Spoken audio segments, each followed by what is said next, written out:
नमस्कार। नई परख के राष्ट्रीय मुद्दा कार्यक्रम में आप सभी लोगों का स्वागत है और हमारे साथ प्रोफेसर अभय कुमार दुबे हैं, जिनसे हम रोज देश की राजनीति के बारे में चंद सवाल करते हैं। कार्यक्रम को आगे बढ़ाने से पहले मैं आप सभी लोगों से अनुरोध करूंगा कि आप नई परख चैनल को जरूर सब्सक्राइब करें और हमारे साथ नियमित रूप से जुड़ें। अभय सर, नमस्कार। आज भाजपा की तरफ से उसके राष्ट्रीय प्रवक्ता सुधांशु त्रिवेदी ने एक प्रेस कॉन्फ्रेंस को संबोधित किया। बाकायदे तैयारी के साथ वो आए और उन्होंने ये कहा कि जो सोमनाथ मंदिर का निर्माण हुआ था फिर से, उसमें नेहरू ने एक आपत्ति दर्ज की थी कि राजेंद्र प्रसाद जो कि राष्ट्रपति थे उनको वहां नहीं जाना चाहिए। और उनका यह कहना था कि कांग्रेस ने जो ये फैसला किया है कि अयोध्या की का जो उद्घाटन हो रहा है राम मंदिर का, उसमें वो नहीं जाएंगे। वह उसी फैसले की एक तरह से गतिशील परिणति है और यह नेहरू की कांग्रेस है, गांधी कांग्रेस नहीं है। क्या आप इस तरह की टिप्पणी को सही मानते हैं और क्या आपको लगता है कि वास्तव में सही बात है? देखिए, नेहरू और गांधी को एक दूसरे के मुकाबले रखकर अपनी राजनीतिक गोटी लाल करने की कोशिशें इस देश में बहुत पहले से होती रही हैं और इसमें गांधीवादियों की भी एक भूमिका रही है।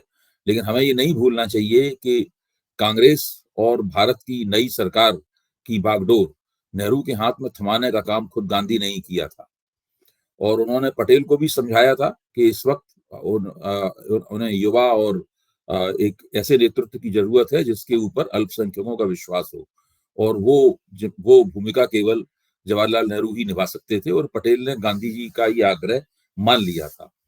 और पटेल और नेहरू के अंदर नेतृत्व को लेकर देश का प्रधानमंत्री कौन होगा कोई विवाद नहीं था, क्योंकि पटेल नेहरू के बाद दूसरे नंबर की हैसियत थी उनकी सरकार में। इसके बावजूद भी उनका प्रभाव या उनका प्रभामंडल किसी भी कीमत पर नेहरू से कम नहीं था। नहीं, आज के भारत के निर्माण में पटेल की जो भूमिका है वो नेहरू से किसी भी तरह से कम थी। जब तक पटेल जीवित रहे उन्होंने एक अनूठी भारत को एकताबद्ध करने में, तमाम देशी रियासतों को रियासतों का भारत में विलय करने में और गांधी की हत्या के बाद में राष्ट्रीय स्वयंसेवक संघ को दंडित करने का जहां तक सवाल था, उसमें पटेल ने कभी कोई चूक नहीं दिखाई और उनका इतिहास में इस मामले में नाम स्वर्णाक्षरों में लिखा जाएगा।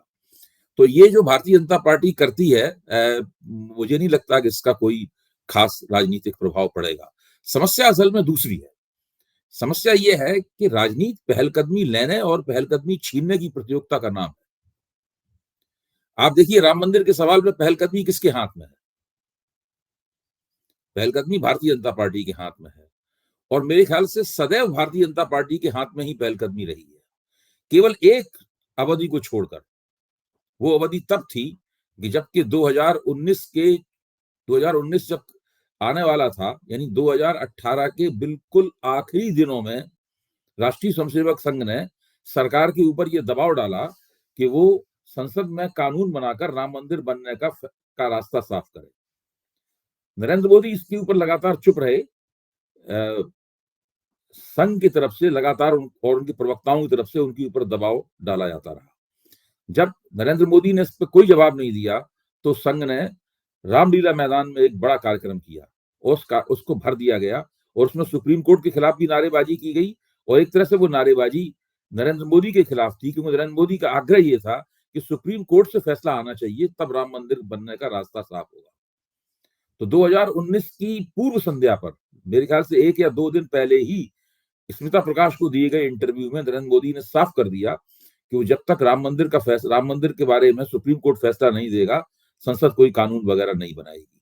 तो वो एक ऐसी अवधि थी जहां पर भारतीय जनता पार्टी और संघ परिवार आपस में टकरा रहा था और उनके बीच में दुविधा थी। मुझे लगता है कि इस अवधि को छोड़कर कभी भी संघ परिवार और भारतीय जनता पार्टी इस सवाल पर दुविधाग्रस्त नहीं रही। जब अटल बिहारी वाजपेयी और लाल कृष्ण आडवाणी ने एनडीए का निर्माण किया, राष्ट्रीय जनतांत्रिक गठजोड़ की रचना की, उस वक्त भी उनके मन के अंदर कोई दुविधा नहीं थी। वो जानते थे कि उन्हें अपने कुछ विचारधारात्मक मुद्दों को थोड़ी देर के लिए पृष्ठभूमि में रखना पड़ेगा। केवल तभी वो राजनीति में जो अछूत की हैसियत उनकी बन गई थी, जब एक वोट ना चाहिए होता था तो एक वोट भी कोई उनके लिए नहीं करता था और उनकी सरकार गिर जाती थी। तो उस परिस्थिति को तोड़ने के लिए उन्होंने अपने तीन विचारधारात्मक मुद्दों को पृष्ठभूमि में रखा और उन्होंने एनडीए का निर्माण किया, इसमें क्षेत्रीय शक्तियां और समाजवादी शक्तियां वगैरह भी उनके साथ आईं। तो इस तरह करके उन्होंने भारतीय जनता पार्टी का जो रुका हुआ काफिला था उसको उन्होंने एक तरह से अग्रगति दी। तो वो उनका एक रणनीतिक फैसला था, वहां भी दुविधा नहीं थी, वहां भी उन्होंने पहलकदमी ली थी और अब भी उनके हाथ में पहलकदमी है। तो इस वक्त जो राम मंदिर बन रहा है और उसकी जो प्राण प्रतिष्ठा होने जा रही है, इसमें एजेंडा भी भारतीय जनता पार्टी सेट कर रही है, पहलकदमी भी पूरी तरीके से उसके उसके हाथ में है और उसने बहुत ही सोचे समझे तरीके से चतुराई पूर्वक निमंत्रण पत्र बांटे हैं। कहीं तो निमंत्रण पत्र ट्रस्ट दे रहा है, अब देखिए इसमें चतुराई कितनी है, कहीं तो निमंत्रण पत्र ट्रस्ट दे रहा है और कहीं विश्व हिंदू परिषद निमंत्रण पत्र दे रही है। तो भारतीय जनता पार्टी के प्रवक्ता बड़े हिसाब से जब चाहते हैं तो ट्रस्ट का नाम लेने लगते हैं, जब चाहते हैं तो विश्व हिंदू परिषद का नाम लेने लगते हैं। कभी भारतीय जनता पार्टी के प्रवक्ता अपनी पार्टी के प्रवक्ता बन जाते हैं, कभी हिंदुत्व के प्रवक्ता बन जाते हैं, कभी हिंदुत्व और हिंदू को एक दूसरे का अल्टरनेट बताने लगते हैं। तो इस प्रकार से उन्होंने काफी बातों की चतुराई से पूरा समा बांध रखा है और विपक्ष, खासतौर से गैर भाजपा विपक्ष, जैसे ही उनको निमंत्रण मिलने शुरू हुए वैसे ही वो दुविधा में फंस गए और उनकी समझ में नहीं आया कि वो क्या करें। जबकि हर विपक्षी पार्टी को पता था कि राम मंदिर का मसला कोई धार्मिक और आध्यात्मिक मसला नहीं है। हर विपक्षी पार्टी को पता था कि ये कोई सांस्कृतिक मसला नहीं है, ये विशुद्ध केवल और केवल एक राजनीतिक मसला है और संघ परिवार का 100 साल पुराना एक राजनीतिक प्रोजेक्ट है जिसको राम मंदिर के रूप में साकार किया जा रहा है। तो ये बात सब लोगों को पता थी। इसके बावजूद भी उनके मन की जो दुविधाएं थी, जो हिचक थी, जो भाजपा जो विमर्श चलाती है उसके प्रति एक तरह की भीति भी थी। तो इसके चलते वो इतने दिनों तक उन्होंने मामले को लटकाए रखा। कभी कहा हम जाएंगे, कभी कहा हम नहीं जाएंगे। तो उसी का नतीजा ये है कि आज जब कांग्रेस की आला कमान ने कहा कि हम वहां पर नहीं जाएंगे, यानी अधीर रंजन चौधरी, सोनिया गांधी और मल्लिकार्जुन खड़गे नहीं जाएंगे, लेकिन उत्तर प्रदेश में जो कांग्रेस के नेता है जो कह रहे थे कि हम 14 तारीख को वहां चले जाएंगे, उन्होंने तो अभी तक अपने उस इरादे का खंडन नहीं किया है। और हिमाचल प्रदेश में मंत्री विक्रमादित्य सिंह ने तो साफ तौर पर कहा है कि वो वहां पर जरूर जाएंगे, एक सनातनी के रूप में उनका ये कर्तव्य बनता है कि वहां पर जाएं। आचार्य प्रमोद कृष्णन ने कहा है कि उनका दिल टूट गया है। तो कांग्रेस के अंदर से सवाल को लेकर विरोध की आवाजें भी उठ रही हैं। तो अब कांग्रेस ने उसके ऊपर एक और रवैया अख्तियार किया है कि व्यक्तिगत रूप से कोई अगर जाना चाहे तो जा सकता है। ये व्यक्तिगत आस्था का सवाल है, जो जाना चाहे तो जा सकता है, लेकिन पार्टी के तौर पर अब ये सब बड़ा मुश्किल होता है कि व्यक्तिगत आस्था के तौर पे आप वहां जाएं और जब वहां जाएं तो आप कांग्रेस जन ना हो तो फिर क्या होंगे? वो तो विशुद्ध रूप से भारतीय जनता पार्टी का कार्यक्रम है। वहां पे आप देखिए ना, जो गर्भगृह में जिस वक्त प्राण प्रतिष्ठा हो रही होगी उसमें 5 आदमी होंगे, उसमें एक तो पुजारी महोदय होंगे राम मंदिर के, और बाकी 4 लोग कौन है? हम सब जानते हैं कि वो 4 लोग कौन। उसमें राष्ट्रीय स्वयंसेवक के सरसंघचालक हैं, प्रधानमंत्री हैं, तो वो सबको ये बातें पता है। तो वो भारतीय जनता पार्टी राष्ट्रीय स्वयंसेवक संघ का कार्यक्रम है विशुद्ध रूप से, और इसमें अगर कोई व्यक्ति जाता है, अगर वो कांग्रेस का सदस्य है, कांग्रेस की विचारधारा से अनुप्राणित है, उसको लागू उसके इर्द गिर्द राजनीति करता है, तो वहां पर उसकी क्या हैसियत होगी? तो इस तरह से भारतीय जनता पार्टी इन लोगों को दुविधा में डालने में कामयाब रही है।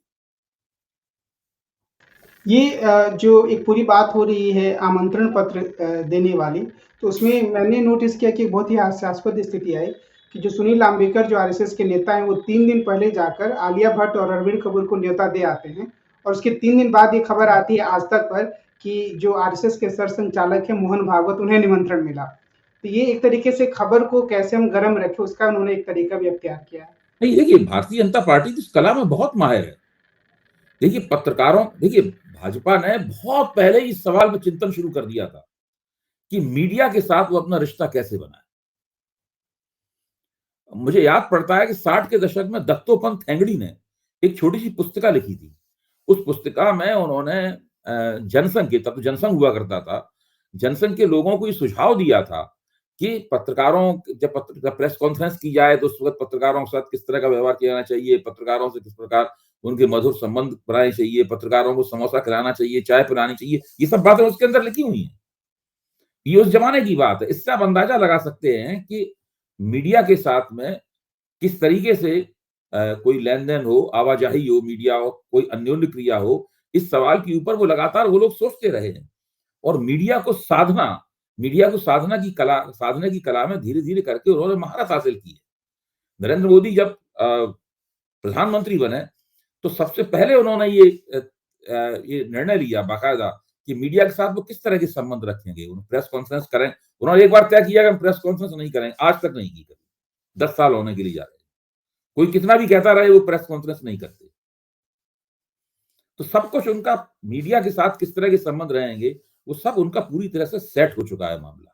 और मीडिया को किस तरह उन्होंने गुड न्यूज फीड करनी है, एक हैप्पी नैरेटिव चलाना है, फील गुड नैरेटिव चलाना है, इसमें मीडिया को किस तरीके से शामिल करना है, इन सब बातों में कौन सा पत्रकार उनके बहुत ज्यादा खिलाफ है उसको किस तरह सजा दिलवानी है, किसको किस तरह पुरस्कृत करवाना है, ये बहुत सी इस तरह की बात है जो वो लोग बहुत सुव्यवस्थित तरीके से वो लोग करते हैं। उनके कई नेता कई मुकामों पर खड़े होकर एक ही विषय के ऊपर बार बार बयान देते हैं और फिर मीडिया में एक विषय पे संघ और भारतीय जनता पार्टी के कई नेताओं के वक्तव्य प्रकाशित होते हैं या प्रसारित होते हैं, तो उससे मीडिया बचने में नाकाम रहा है। एक और बात जो कही जा रही है, जिसका जिक्र आपने भी किया कि कई सारे जो कांग्रेस समर्थक उनके मन में या वो खुलकर कह भी रहे हैं कि चले भी जाते तो क्या फर्क पड़ता, मतलब इस पे इतना स्टैंड लेने की, इस तरह के स्टैंड लेने की क्या जरूरत थी।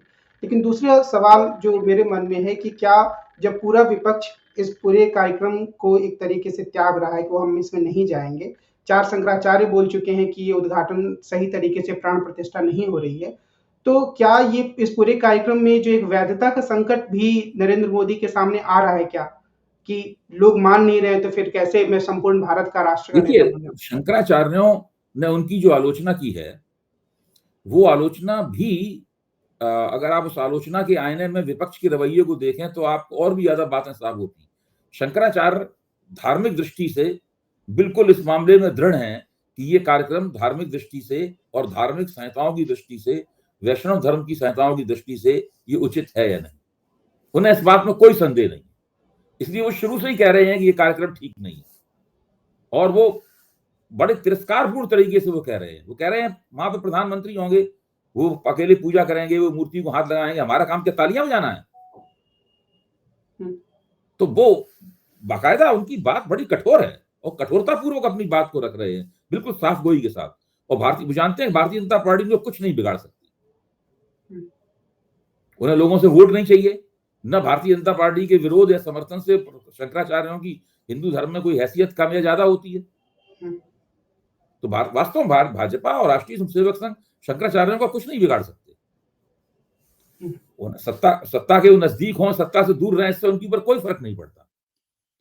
और शंकराचार्यों ने जिस दृढ़ता का प्रदर्शन किया है वैसी दृढ़ता गैर भाजपा विपक्ष नहीं दिखा पाया। यहां तक जब शंकराचार्यों ने ये बात कहनी शुरू कर दी उस वक्त भी उसने उसका लाभ उठाकर शंकराचार्यों का हवाला देकर अपने आप को इस कार्यक्रम से दूर नहीं किया और वो लगातार दुविधा प्रदर्शित करता रहा। और जहां तक भाजपा का सवाल है, जिस तरह शंकराचार्यों को भाजपा की और नरेंद्र मोदी की कोई परवाह नहीं है, उस तरह भाजपा को भी शंकराचार्यों की कोई परवाह नहीं है, क्योंकि भाजपा का प्रोजेक्ट धार्मिक है ही नहीं। अगर धार्मिक प्रोजेक्ट होता तो शंकराचार्यों के आशीर्वाद की जरूरत पड़ती। वो तो राजनीतिक प्रोजेक्ट है। राजनीतिक प्रोजेक्ट में शंकराचार्यों क्या होगा? शंकराचार्यों कहने से हिंदुस्तान में कोई वोट तो देता नहीं है। अगर चारों शंकराचार्य कांग्रेस को वोट देने की अपील कर दें तो क्या उत्तर प्रदेश में कांग्रेस चुनाव जीत जाएगी? तो न शंकराचार्यों को उनकी परवाह है, न भाजपा को उनकी परवाह है। शंकराचार्यों से मिल सकने वाली वैधता भाजपा को नहीं चाहिए, भाजपा उसकी आकांक्षी नहीं है। कुल मिलाकर ये जो पूरा मसला चल रहा है, जो 22 तक तो जरूर चलेगा, उसके बाद हो सकता है उसके आसपास कुछ और इवेंट बने, उसका राजनीति पर क्या प्रभाव पड़ता दिख रहा है? देखिए, ये मसला केवल 22 तक सीमित नहीं है। 22 को तो एक कार्यक्रम होगा, बहुत बड़ा कार्यक्रम होगा। ये मसला तो लगातार चल रहा है, हम लोग अभी चर्चा कर रहे हैं ना इसकी, और ये 22 के बाद भी लगातार चलता रहेगा। इस वक्त सभी जगह घूम घूमकर दिल्ली भर के अपार्टमेंटों में अक्षत बांटा जा रहा है। मेरे अपार्टमेंट में भी अक्षत बांटा जा रहा है। सब अपार्टमेंटों में दिवाली मनाए जाने की अपीलें की जा रही हैं और तैयारियां की जा रही हैं। अभी तो 22 दूर है, लेकिन ये सब चल रहा है, मोबिलाइजेशन चल रहा है। मेरे घर पे जो काम करने वाली बाई आती है, उसको राम मंदिर वहां पर अयोध्या में रामलला के दर्शन करने की पर्ची प्राप्त हो चुकी है। देखिए, लाखों गांवों के अंदर अक्षत बांटा जाएगा, लाखों गांवों के अंदर भजन कीर्तन की कार्रवाई होगी। मार्च के आखिर तक 2.5 करोड़ से ज्यादा लोगों को रामलला के दर्शन करा दिए जाएंगे। तो बहुत बड़े पैमाने पर यह कार्यक्रम हो रहा है और इस कार्यक्रम ये एक बहुत बड़ा जनसंपर्क कार्यक्रम है। जिस तरह राहुल गांधी की भारत जोड़ो यात्रा एक बहुत दिनों तक चलने वाला विशाल जनसंपर्क कार्यक्रम था, या भारत जोड़ो न्याय यात्रा एक जनसंपर्क कार्यक्रम है, उससे कहीं ज्यादा बड़ा, उससे कहीं ज्यादा प्रभावी, कहीं ज्यादा संसाधनों के इस्तेमाल से ये एक जनसंपर्क कार्यक्रम चलाया जा रहा है और इसमें भारतीय जनता पार्टी अभूतपूर्व रूप से सफल है। इसका मतलब यह आने वाले चुनाव का एक मुख्य नैरेटिव साबित हो सकता है या होने जा रहा है? निश्चित रूप से। देखिए, ये भारतीय जनता पार्टी राम मंदिर के नाम पे वोट नहीं मांगेगी, वोट तो मोदी की गारंटी के नाम पे मांगा जाएगा। आप देखते हैं अखबारों में जो लोकसभा चुनाव के दौरान जो प्रचार होने वाला है उसका पैटर्न निकल के सामने आ गया है। ऊपर छप रहा है पहले पन्ने पे मोदी की गारंटी और उसके नीचे अयोध्या में किस तरह त्रेता युग आ रहा है वगैरह वगैरह, सब इस तरह की चीजें छपती हैं। तो राम मंदिर की प्राण प्रतिष्ठा और मोदी की गारंटी, ये दोनों आपस में जोड़ दिए गए हैं। तो कुल मिलाकर हम ये कह सकते हैं कि विपक्ष ने सीधे तौर पर यह फैसला कर लिया है कि वो इसके सामने काउंटर नैरेटिव बनाएंगे, इसके जाल में नहीं फंसेंगे, या अभी कुछ नेता केजरीवाल और नीतीश कुमार वहां जा सकते हैं, क्योंकि उन दोनों ने कहा कि काउंटर नैरेटिव बनाने की तो मुझे विपक्ष की तरफ से कोई कोशिश लगी नहीं रही है, मुझे तो नहीं दिखाई पड़ता कोई अगर काउंटर नैरेटिव बनाने का ही आग्रह होता तो ये न्यूनतम साझा कार्यक्रम बनाते और कहते हैं कि भाई हम राम मंदिर की कार्यक्रम में क्यों जाएं, हमारे पास तो न्यूनतम साझा कार्यक्रम है लोगों को बताने के लिए, हम तो उसके ऊपर राजनीति करेंगे। राम मंदिर पर राजनीति करनी हो, राम मंदिर पर राजनीति करें। आज समाजवादी पार्टी के लोग वगैरह सब ये कह रहे हैं कि शंकराचार्य वहां नहीं, या शंकराचार्यों ने ये आलोचना की है। तो शंकराचार्य तो कई दिनों से ये आलोचना कर रहे हैं, उनके वीडियो आलोचना के कई दिन पहले आ चुके हैं, उनसे भी विपक्ष ने कोई प्रेरणा नहीं हासिल की।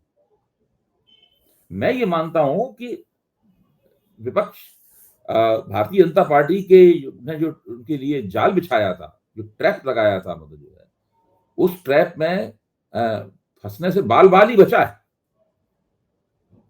और अभी भी कोई उसके पास कोई ऐसा काउंटर नैरेटिव नहीं है जिसको वो पेश कर सके। आज की बातचीत को हम इसी नोट के साथ विराम देते हैं कि विपक्ष के पास अभी तक कोई काउंटर नैरेटिव नहीं है और शायद अगर उन्हें अगला चुनाव बहुत गंभीरता से लड़ना है तो उस काउंटर नैरेटिव को तैयार करने के लिए बहुत गंभीरता से लगने की जरूरत है। आज की बातचीत के लिए सर आपको बहुत बहुत धन्यवाद। हम कल फिर मिलेंगे और देश की राजनीति के प्रमुख मुद्दों पर प्रोफेसर अभय कुमार दुबे से बातचीत करेंगे। नमस्कार।